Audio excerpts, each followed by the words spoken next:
முதலமைச்சர் செல்வி ஜெயலலிதா மத்திய சென்னை மக்களவை தொகுதிக்கு உட்பட்ட ஸ்டெல்லா மேரிஸ் கல்லூரி வாக்குச்சாவடியில் இன்று வாக்களித்தார்.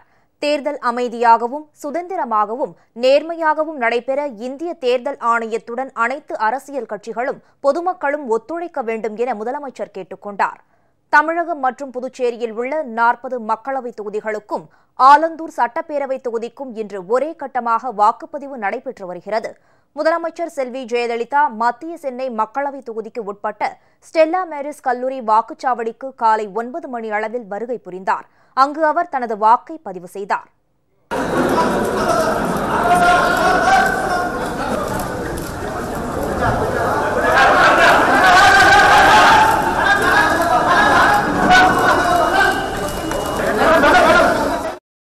தமது வாக்கினை பதிவு செய்த முதலமைச்சர் செல்வி ஜெயலலிதா பின்னர் செய்தியாளர்களிடம் பேசுகையில், தேர்தல் அமைதியாகவும் சுதந்திரமாகவும் நேர்மையாகவும் நடைபெற அனைத்து அரசியல் கட்சிகளும் பொதுமக்களும் தேர்தல் ஆணையத்துடன் ஒத்துழைக்க வேண்டும் என கேட்டுக் கொண்டார்.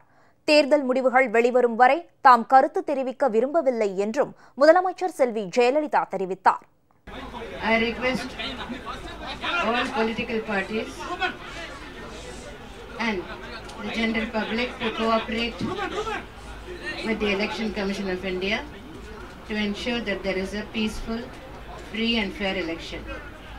I do not wish to make any other remarks now. I will reserve all comments until the results are declared.